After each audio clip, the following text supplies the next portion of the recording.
In Godzilla King of the Monsters, one of the most exciting parts of the film is the fact that we're going to see, whatever you want to say, but we're getting more monsters. And we're getting monsters such as Rodan, Ghidorah, and Mothra, on top of some other titans that have yet to be officially named as of recording this. However, from reports we've received so far, they may not be the only villains of the film, because a lot of people want to automatically assume it's Ghidorah, but someone releases Ghidorah, and they may have nefarious, intentions. And that seems to be the character of Jonah Allen, played by Charles Dance, who could secretly be this main villain I'm describing in the film. And his character bio is pretty revealing. It describes him as an eco-terrorist, and it appears Godzilla King of the Monsters will have their very own Hydra type situation, with Monarch being infiltrated by these eco-terrorists who want to use Monarch's, equipment, technology, endeavors to not necessarily study the Titans as much as they want to either use or just use the Titans for their own means.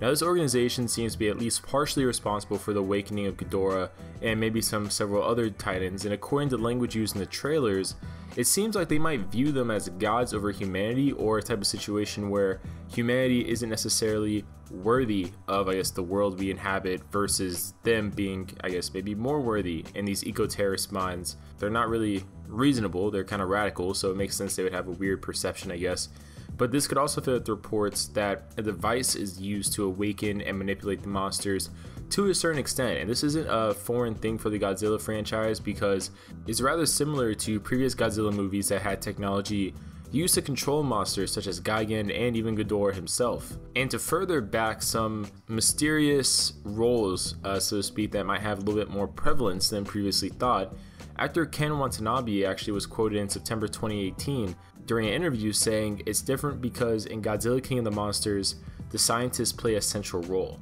Now, I know that quote easily out of context doesn't make a lot of sense, but he was basically talking about during this time how the scientists are playing a larger role than a lot of people think with regards to how the plot is set up with the different monsters. So basically, these eco-terrorists are putting into place the mechanisms that bring these monsters back. Not only that, but bring the monsters head to head against each other. And this gives the impression that the other scientists making up the main cast be a part of this eco-terrorist group, or just be opposing them as a part of the Monarch faithful.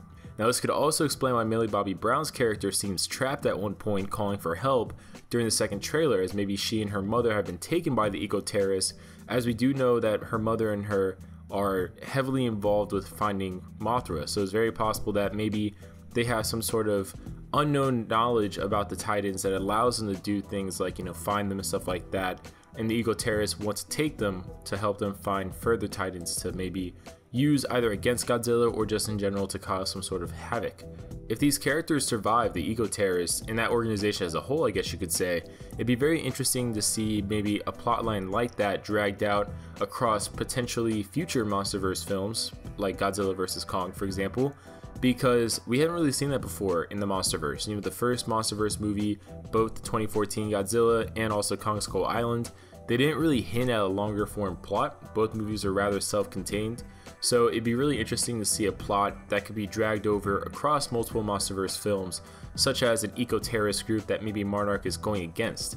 However, this would also provide a change in tone in the film to some capacity, because it would make it less of a sci-fi kind of fantasy movie and more of a superhero type sci-fi fantasy movie. So obviously you'd have Monarch being the good guys and all that stuff, and you'd have the eco-terrorists being the bad guys, basically S.H.I.E.L.D. and Hydra. So it'd be really weird to see, that kind of tone being applied, but at the same time, it wouldn't be too far-fetched. But comment below your guys' thoughts. What do you guys think about all this stuff? And we'll see you guys later.